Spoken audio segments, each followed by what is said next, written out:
Alrighty, welcome everyone, and I'm from UQX from the University of Queensland in Australia. Sorry if my voice is a bit off. I've been having a bad throat since the last 2 days. So today, I'll be talking to you about how at UQX we develop teaching and learning tools, more specifically an emphasis on the software development team and how we sort of work on our tools from conception to development, basically, deployment. So before I begin, just wanted to let you guys know that we don't use OpenEdX as a production stack, we use it as development. So if we're working on an X block, then we run up a development stack and we test our X block on that.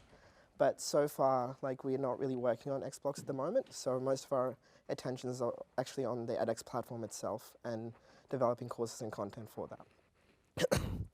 So who am I? I'm Ankith. I've only joined at UQX in August last year, and it's been quite a wild ride. So before that, I was a PhD student, and I still am, and part-time. And because I've got to write my thesis, I went part-time with that. Now, I was a UQ alumni as well, and I graduated in multimedia design. And at the same time, I've tutored and lectured there for 3 years as well, so I was kind of familiar with that place.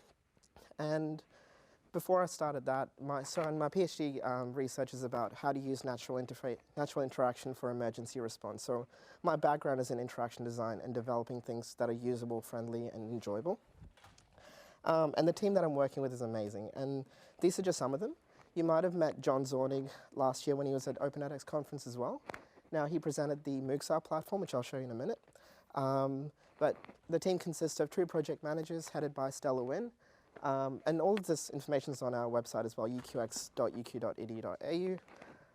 We've got 4 learning designers headed by Linda McDonald.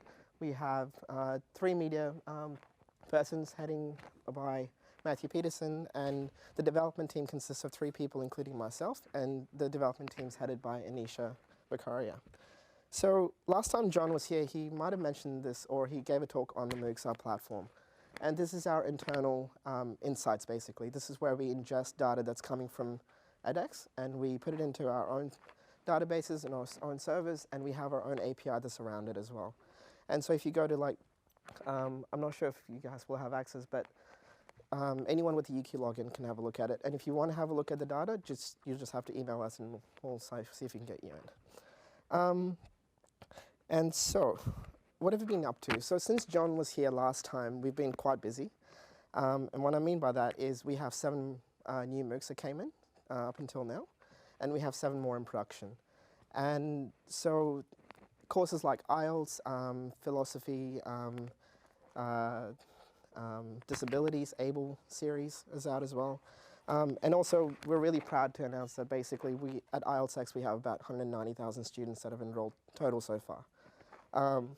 And that brings our total for the entire MOOC catalog up to 900,000. And so soon we're probably going to go to 1 million, and that's going to be really exciting for everyone at UQX. And we also released our first X Series program, series of MOOCs as well, which is 3 MOOCs about disabilities.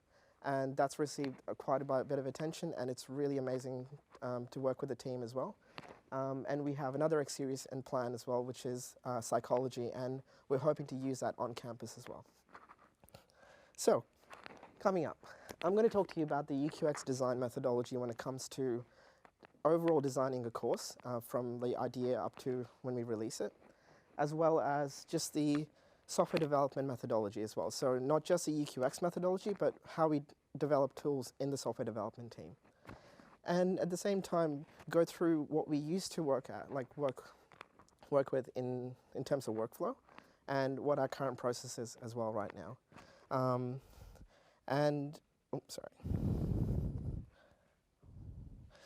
just I'll show you a video of a setup process of an LTI that we have. Basically, it's just like a 2-minute thing, and just shows you how quick you can get your tools up and running without having to set up too much. And it just makes it so that you can spend more time being creative and innovative rather than trying to spend time figuring out what the best technology is out there. And I've heard a talk yesterday about being opinionated about technology as well. And from an interaction design point of view, it shouldn't be about the technology, it should be about the user. So in our case, it'll be the learner. And I'll show you an example tool as well, and I'll talk you through how we came up with the idea. And right now it's almost at release time as well. and also just a quick future direction as well, and that'll be cool. So, UX design methodology. In a simple form, it looks like this. Essentially, you've got orientation, macro, micro, design, course development, course live, and then evaluation. Just a simple thing. And to go into detail about this, so when we look at like orientation, this is where the course team comes in, and usually the orientation and macro workshop take place at the same time. What I mean by that is the course team comes into our office or our floor, and we basically give them a tour of what we have, what facilities we have, and at the same time what equipment we have, and also introduce everyone into the team as well. And I promise you we're really nice. And the macro workshop. So this is where you have a holistic view of your course as a course team. So this is where we ask the question as to what kind of content do you want to teach your students? What kind of topics do you want to cover? What kind of examples do you want to give them? So just an overview, just kind of like a structure. Like if you're a developer, then the HTML basically is just a structure. The macro workshop usually just happens in a day as well, so it's really quick. So the micro workshop is the brains of the whole thing. It's basically where we plan out the entire course, the content, and just basically what the development team needs to do, what the media team needs to do, and how the project manager is supposed to like plan the whole thing out. So this is where most of the work happens, and this usually happens over a period of a week or 2 or 3, depending on how big the course is. So design pitch. Now this is interesting because basically when the course team is done with their macro and micro and shown that they've thought about their course really well, they've got to kind of sell it to everyone as well. So not just the UQX team, but we are in an institute called Institute of Teaching and Learning Innovation. And so everyone in our building comes up to our floor and we run a presentation, and the course team has to sell their product basically, which is the course. And this is where they get valuable feedback from everyone as well. So things from like, are you covering the right topics? Because sometimes we'll have experts coming in as well. So it's an open invitation as such. So professors from other faculties come in, sometimes tutors come in. So this is where they get feedback from their course. And this is all online as well if you want. And you can come talk to me and I'll give you links for it if you like as well. And course development. So this is where most of the work happens. So as soon as the design pitch is okayed and John signs everything off and the funding came through, this is where we start developing the course. And it's important to note that there's different methodologies that we adopt for each team. So when we look at something like the software development team, it's more of an iterative and agile workflow, whereas the media team is more of a waterfall. So you have to complete your assets basically. Whereas for us, we keep iterating on our tools, making them better and better until the course release date. And I'll show you a diagram of that as well. Well, after course development, the course goes live, and that's really exciting and really stressful part of the whole process as well. But it's a lot of fun because as soon as it goes out, you'll see the numbers coming up of people using the course, and it's just really exciting. More so with the IELTS X course, where we had about, I think, 5,000 or 6,000 entries into one of our tests in like less than 2 minutes after opening. So that was really exciting. So after that, basically, the reflect, revise, and eval. So this happens twice, in my opinion. One is when the course goes live straight away. We sit down and we kind of say, okay, what did we do wrong? What did we do right? How can we improve the process? Or how can we take what we learned and use that in another development as well? And so it happens after the course goes live. At the same time, it happens after the course ends as well. So how did the students perform? What did they encounter? Did they have any difficulties with the content? And should we change it for the next rerun? Now, when you think about this, where does the development team come in? And in my opinion, it's basically just these 4 sections of the methodology. I didn't put in course live because, in my opinion, basically, after the course goes live, the development team shouldn't implement anything new to the course. This is the part where we kind of say, okay, if there's any problem with it, we'll fix it, but we're not going to implement anything new because it's going to change the experience that you planned it for. So when we look at my macro workshop, like I said, it's a holistic view of the course, and this is where feedback is given from everyone as well, because this happens before the design pitch within UQX. So this is where we give them an idea as to, okay, what tools are out there already, excuse me, and showcase existing course tools that we already made. And at the same time, give them an idea of if you're going to think about a tool or an activity, make sure that it's not too complicated. Don't go overboard, because one time we had a request about having an adaptive learning tool that would probably take us like maybe 6 months to a year to develop. And we just sat down and just said, that's not going to be possible, but you had a good idea. Let's sit down and work through the different parts of it. Maybe we can take a section of it and develop it a little bit further into a MOOC. So it's important to get the discussion started at the macro level as well, even for the development team. So it's not just about getting a brief and developing it. It's about being part of the discussion and informing the course team that what they're doing can be achievable. The micro workshop is about where we go into specifics about our tools. So this is where we kind of sit down and say, how should it perform? How should it basically interact with the student? How the student should interact with it? And also the most important thing that, in my opinion, is actually teaching and learning outcomes. And I'll say my opinion a lot because I'm really opinionated. Teaching and learning is really important because you don't want to, as a developer, build something based on a brief that you don't understand. So you want to know that what you're building is something that's meaningful and that's going to be helpful for the students as well. So if you get something that just says, can you build a multiple choice question that's slide in from the left? It's like, it doesn't matter, like the animation is not going to make a difference, so let's not do that. And at the same time, knowing about the teaching and learning outcomes also gives you a better value, I guess, because you know that what you're building is going to be really useful for the students as well. And this is my experience of teaching coming in as well, so I kind of like to get into the process of discussing about teaching and learning straight away. And exploring existing tools. I put it in the slide before as well, but this one is where we kind of dig in deeper as well. So we look at each individual one that they think is going to work for the course, and we talk about how we can adapt it. How we can adapt it for the current course right now. So we have like a questionnaire tool that we're using for Teams 101X, so working with Teams course, and we think that one of the questions that we developed for that is going to be used for another one. So basically, we're trying to make our tools as adaptable as possible for other courses to minimize development time. And I just introduced the process of paper prototypes recently as well, because up until now, there was only discussions that were happening. There wasn't really any, let's sit down, let's go through this. How does it actually perform, like when you actually play through the interaction? And so what I've done was with the recent course that's being in development, Carbon 101X, that adaptive learning tool, we cut it down and we actually played through the game itself with paper. And it worked out really well, and everyone's happy, and we're going to start development really soon. So I think that's an important process to get into the workflow as well. Design pitch, external feedback is the main part of this design pitch as well. So it's not about just getting UQX's input, it's about getting everyone else's, what they think of it, because ultimately you're putting this out into the world should give you feedback.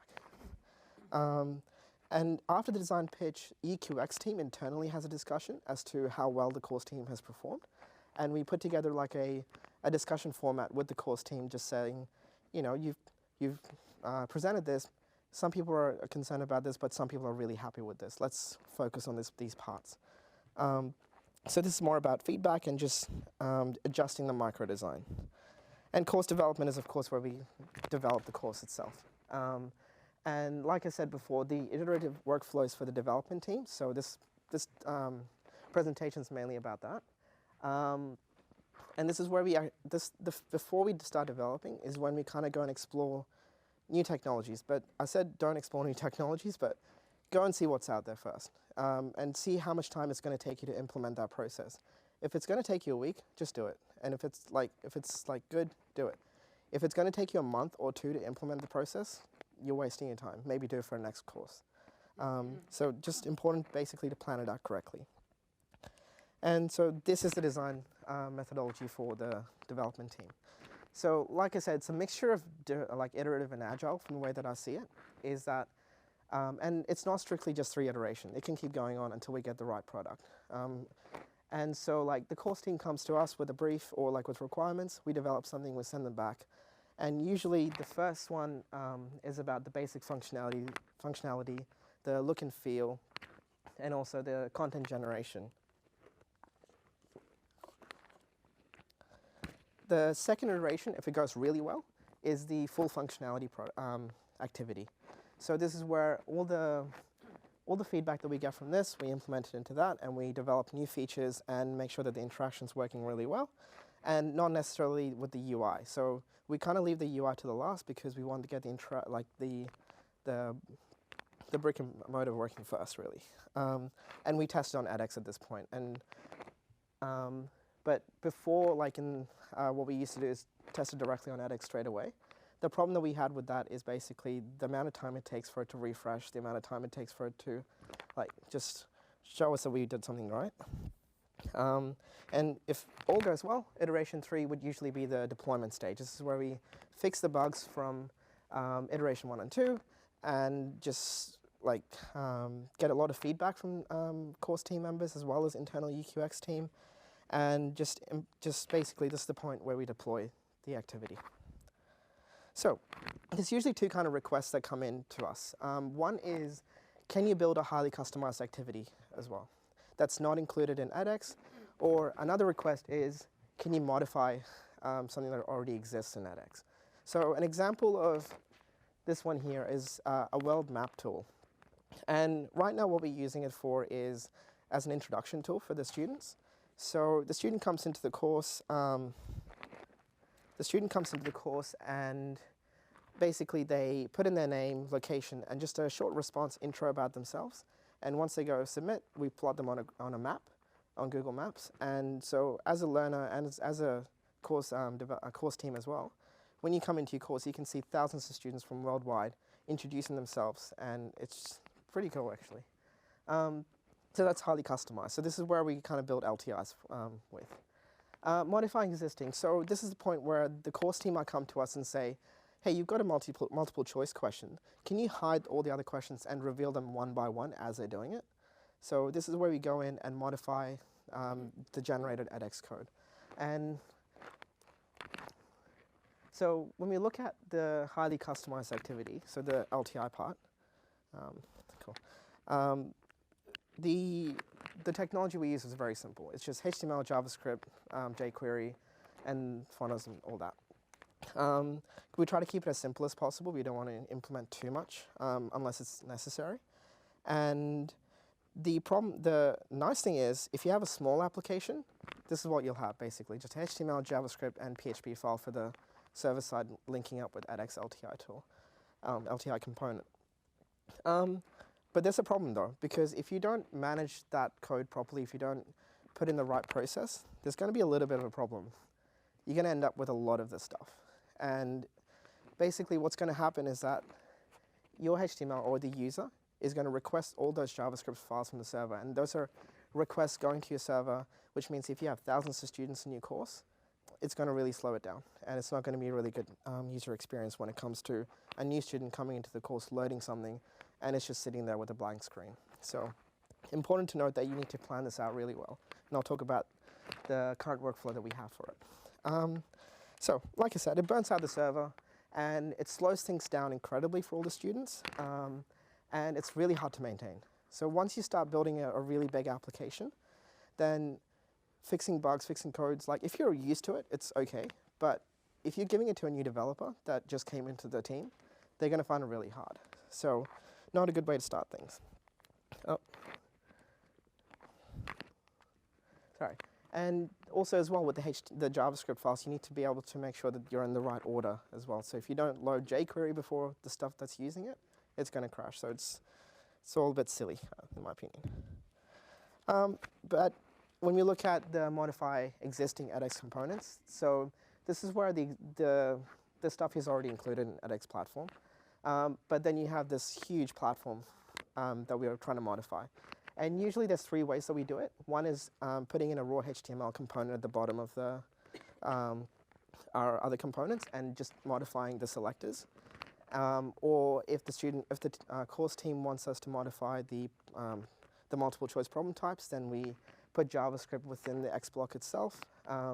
And obviously we overwrite CSS. And this is a kind of a problem because we've been doing this for a while, works okay. But as soon as we get into working with more and more MOOCs, it's really hard to maintain these things because the problem you get is, A, the edX selectors will change. And this happened quite a lot for us. And so if you're selecting a bunch of content using the container class, and then in the next release it changes to problem container, it's going to basically just crash. And we spend a lot of time going back and forth to different courses, different reruns, just fixing all this stuff, and it's really a pain. The DOM structure might change, and it could be as simple as swapping out the divs and spans. So a lot of the edX generated code doesn't have classes or IDs, so we have to use the structure as well. Again, it's hard to maintain. And it's more time fixing bugs than thinking of new and innovative course tools, so it's really, like, you don't want to do this. The breaking point, the deal breaker, is the part where it's breaking mobile interaction. And we discovered this when edX released a new mobile app. So you can see here with the raw HTML component at the bottom, that's where we put in JavaScript to modify, say, the problem type above. In mobile, you have Untitled here, and that's basically this thing. And this is self-contained in the mobile app, which means whatever multiple choice problem you have there, it's not going to work the way that you want it. So mobile's gone. So what are we going to do? So the solution is really simple. Don't do that. Like, try and minimize it as much as you can. So if the course team comes in and just says that we want to change the text of the button from check to submit, we'll do that. That's not a problem, because even if it breaks, it'll go back to check. And so we're not too worried. But if they wanted to modify too much, then sorry, we can't do that.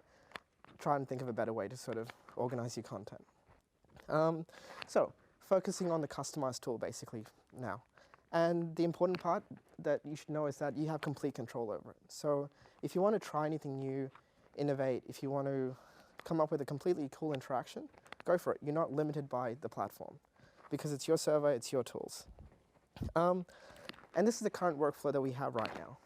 It's basically, well, this is the ideal workflow that I could think of before, is that the user just requests one JavaScript file, one CSS file, and has a server full of scripts that they can run if they want to do anything with the LTI.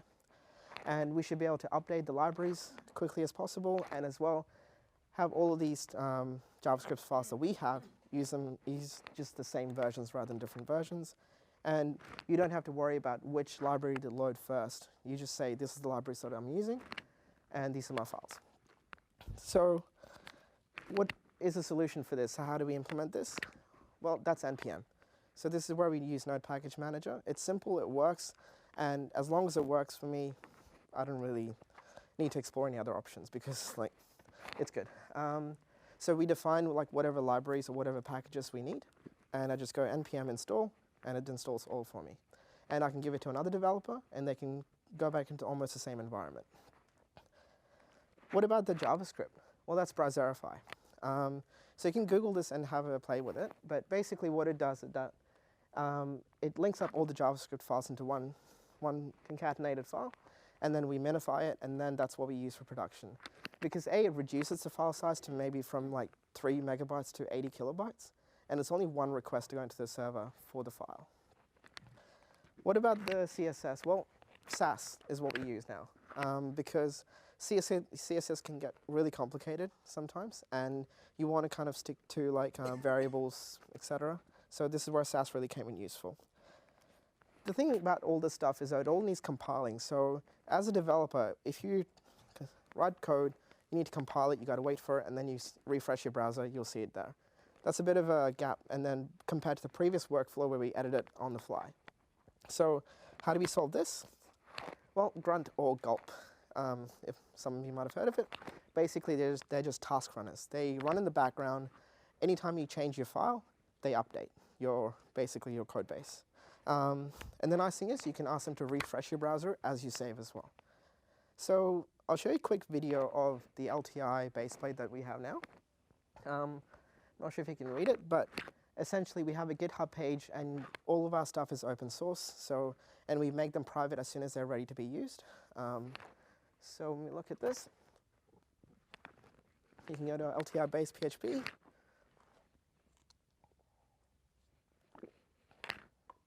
And basically all you need to do is just clone the repository. And this is, for example, a new developer coming into the team. They don't have to think about anything else apart from just downloading it and start programming the tool. So now that we have that, we just go npm run develop. And what that does, it installs all of our packages and make sure they're all up to date. And it takes a few minutes, but I cut the video down a little bit, so it's a little bit faster. And once it downloads all the packages that it needs, it starts the grunt process. And basically, this is concatenating all the JavaScript files that I have already, and at the same time, it's watching all the files right now. So if I'm going to go edit it, which I'll do in a sec. There you go, just finished compiling app.js for me, and it put it in a folder called build. And if you had a look at the GitHub before, the build folder wasn't there. It was all generated by the grunt task runner. There we go. So I think I'll open up. I was going to do a live presentation of this, but then I kind of went and just made a video of it. So we have a build folder now and node modules folder. So that's where all the packages and our files are basically. And so now if I change any, so another thing is you also need to have a configuration file. And that's what's needed to make it run. And then you just copy it, take out the example, and then refresh it. There you go. That's your LTI ready to go. And at the same time, there's no errors, and it's printing out and logging out all the test messages that I put in. And so yeah, all the files are linked up. It's working really nice, and it's fast. And so I'll go into the JavaScript file here, and from the poll to the app.js. And this is where I think I'll edit the console log messages to show you how fast the process is. So I'll put another message in addition to the array that I'm printing out. And as soon as I save it, you'll notice here it's going to compile into the JS file again really quickly, in 0 seconds apparently. And the new message should come up with success. There you go. And it's not only looking at JavaScript and compiling JavaScript, but it's also looking at your HTML, PHP, like all your files in one go. So anytime that you edit or save, all you have to worry about as a developer is just look at your code, and obviously the window as well. But so at this point, I'll start editing the HTML, editing the content essentially. And then as soon as I'm done with that, I'll go save, and it'll update straight away. Like I don't need to go and refresh the browser or anything. So faster workflow for us now. Okay, and I'll show you a quick demo of a tool called the Graph tool that I'm developed for a new course called Query 101X. And basically, it looks like this so far. It's a video as well, so I'll play it soon. But basically, the idea was that we have a graphing tool for high school students, and they'll be able to plot data and play around with it, see the line of best fit, and just come up with assessment based on this as well. So when I first went into the high school and had a meeting with the teachers, they were like, we have this great off-the-shelf tool that we want to use, but the problem we have is it has to be licensed and we have to pay like $1,000 for every student or something. That was ridiculous, and we didn't want to do that. And at the same time, they were really stuck on that idea of using it, and we had to convince them that, no, we can do it simpler and we'll do it better, I think, because at the same time, you'll have more flexibility. So if you want to add some new feature to it, it's easy for us. So after they were convinced with that, we sort of said, okay, this is the requirements that we have, and I've got like a list of to-dos that I usually send to them, like after we had the meeting, and, excuse me, and they're really happy with what we planned. So essentially, when we look at the video itself, as a student comes in, the data pops in, and you as a course team can define what data that you want to show to your students straight away, so they don't have to load anything. And as soon as the data's in, they can look at the line of best fit, they can see the values, and just play around with the data in general. You can hide the data, hide the line of best fit. You can duplicate the original data given by the course, and you can edit the data points as well. And this was like a feature they wanted because they wanted the students to be able to understand the idea that if you change one point, you're going to change the line as well. So the trends, basically. So here I'll go in and edit that value from 7 to 12, and then it updates with the new values. So from the front end, it looks really simple. From the back, it's kind of a little bit complicated and took a lot of time. But you can see that the formulas have been updated. The student can go in and visualize all this stuff. So it's really fun to play with, basically. So yeah, there you go. And the student can go in and add their own data set as well.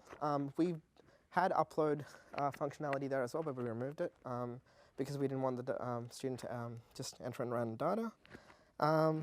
But there you are. So if you want to have a play with it now, you can actually go in and clone it and just build it, and it'll be ready to go. And the process is simple as the LTI that I showed you before. You clone it, you go into the directory, and you go npm run build, and then you go to a web browser, and it's ready there already for you. Okay, so future direction. So when you look at the methodology like this, there's something missing, is that we're not really contributing to the platform itself. Because we're building LTIs, it's not going to be an edX, it's for us. But what we want to do is essentially introduce the XBlock process as well. So maybe instead of doing PHP, instead of doing like PHP, is to use whatever technology that XBlocks use. And so that what we can do is build an XBlock really quickly and develop it and test it and deploy it on our server. But when we're ready and happy with the tool itself, submit it to edX. So that way that whatever new tool that we build, we can transition to an XBlock so that all of you guys can use it as well. So there you go. The thing that I've kind of left out from the presentation that I wrote in my abstract is a part where it should be enjoyable. So that's the most important part when it comes to a student using your course. Doesn't matter how flashy your tool is, doesn't matter how much cool content it has to be fun and it has to be enjoyable. But it's not just one thing that I'm looking at, and don't worry about the synonyms. Look at this one. It shouldn't be boring, it shouldn't be tiring, it shouldn't be unamusing, it should be amusing, it should be fun to play with because that's how you learn. And so when you look at that, these are the 3 main points that I think you should think about when you're developing a tool as a developer. And you should be able to challenge the course teams. So you have a lecturer that comes in. I'm not saying all lecturers are like this, but you'll have someone come in and they'll say, can you build this tool for us? And when you look at it, it's so monotonous, it's so boring that you'll just think, okay, I'll build it, but I don't think it's going to be fun at all. It's going to be really tedious. And so this is the part where you can just say, maybe let's think about it in another way. And you need to have someone with an open mind as well. So you can't just go head to head. You have to have someone open-minded and someone who's willing to listen to you. And the important part of that is that you have to talk first. You have to come up and say, put your hand up and say, I'm sorry, but this is not going to work. And clear example of that, which I really want to show everyone, is just a simple tool right here in our IELTS course. When the course team came to me about this tool, basically all they had was just a paragraph of text with 1 word, 3 dots, 1 word, 3 dots, and it just spreads all throughout the page. And in their Drupal example, what they had is a student highlighting the word and selecting whatever was on the top there. And it looked completely different from this, and it was really bad. I'm sorry. And what we thought was, well, you gave us that brief and you said, can you please replicate it? But then we stepped up and said, sorry, it's going to be really boring. Let's think of it another way. And what we came up with is basically something really simple, something really similar and simple to use, where it'll show you the word that you need to select. And as you select it, the words mix up again. So they change, and there's animation, there's cool, and it's a lot of fun. And the part where we really liked about this is that before the IELTS X course released, we had a lot of international representatives come in, and we displayed one of this in our multi-touch screens, and they had a blast with it. They had a lot of fun compared to the other activities that were content-rich. So that's a video as well. And so the student comes in, starts a timer, and they have to try and find as many words as they can in under a minute. So try to find the word hunter. You can see I'm really bad at this. There you go. So the words mix up. So it's like a really fun game, and we spent half a day at UQX trying to play this with our colleagues and just trying to see who can win. So yeah, a tool can be as simple as that and still enjoyable and fun. And this is what should transition to all your other tools as well, I think. So yeah. And this is a challenge for you guys, is to, if you want to, sign up for the IELTS X MOOC, and it's in section of reading, Unit 2, and skimming and practice. There you go, and Q&A time. And I'll put that slide back so you guys can see it. Hello. Can you go back to your first slide where you show the methodology, please? Oh, sure. Let's see. The UQX methodology or development team? The developing. So which means that you have the orientation, micro. Oh, okay, yeah. So that'll be the UQX methodology. Right. Okay. Very. Oh, okay. Very. Sorry. That's There you go. All right. Right there. So your course have an instructor, right? So is the instructor participate in the workshop? Yeah. All the time, work with the course team. Exactly. So anyone who's presenting in the course or delivering content, we want them to be involved straight from the beginning because it's their course really. So. Then my next question is that you have the design pitch. You try to get feedback from other members. That's right. So because I think every faculty they might have different idea of it. Yeah, we run into that challenge as well. All right, very Yep. good. So did you encounter when you get the feedback from the design pitch, and then but doesn't correspond with the faculty who plan to? How do you solve that? So we try not to be strict when it comes to co-developing content. So we're not going to come and say, hey, look, everyone hated your idea. That's not the case. We have to look at the content itself and where it fits in the overall scope for that field. So if someone comes in with engineering and said, you have too many numbers, obviously there's going to be numbers in engineering. So we try to discuss it with the course team as much as we can. Basically, we want them to be convinced that they're right, essentially. So we don't want them to have any doubts with their content. So when they go and develop the course, when they start filming their videos, etc., we don't want them to be hesitant of delivering that content. We want them to be really confident, and we want them to be happy about it as well. So, yeah. My last question will be, after between the development and go live, did you run usability testing? Yeah, so that's part of the development. So basically, as soon as, for the development team, as soon as we develop something in a week, we try to test as frequently as possible. So we try to do the usability frequently and within the development process. Yeah. So I have two questions. One is what's the typical course team, like a faculty and TA? So usually we'd have maybe faculty, yeah. We'll have faculty with there'll be TAs as well, sometimes. So you'll have maybe 3 lecturers from that faculty, and they'll bring in their PhD students as well, or they'll bring in some TAs, etc. So yeah, it really is a mix and match of different number of team members. Yeah. And also, what's the typical kind of time period from orientation to kind of content development? So orientation is just a quick, maybe half an hour thing, because it's just orientation. It takes about an hour because it's just introducing ourselves to the course team. The macro workshop is about a day because we want to try to limit them and we want to try and make them think quickly as possible. The micro is where they can go back and start working on it, and it's usually like a 2 or 3 week process. Don't quote me on it, but just maybe email John. But from what I've experienced, it's usually 2 or 3 weeks. It could be a month or so. Yeah. Design pitch is just one afternoon. So basically, we run a presentation with the course team in the morning. It's an hour presentation, I'm pretty sure, and yeah, it's really quick. But between the design pitch and course development, there's an evaluation stage as well. Yeah. The content itself, and also the timelines we have to play with, because we'll have maybe 3 or 4 MOOCs in development in one go, and we had a situation back in November where we had, I think, 3 courses that we're releasing in the space of 2 weeks. So it's going to be really busy. So you got to plan it out really kind of well. But at the same time, with all projects, when it comes to a deadline, you're just going to be stressed. So you can't really avoid it. Cool. Sorry. When faculty approach you for a course, do they know that this is the methodology that they're going to have to go through? Yeah. So I think the faculty usually approach John, or they start a discussion somewhere, and they get informed that this is how we work. These are the MOOCs that we developed already. Worked well, worked didn't. So we kind of give them an overview of how we operate before they kind of commit to making a MOOC. Yeah. So they know they're going to have to go through the workshops and Yeah. pitch before. Absolutely. Yep. Oh, sorry. No. Okay, that's all right. I can talk to you after this. Yeah. If people are interested in talking further, there's a break in the next 20 minutes.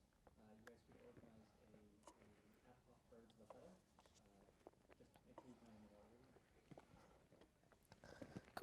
Thank you so much.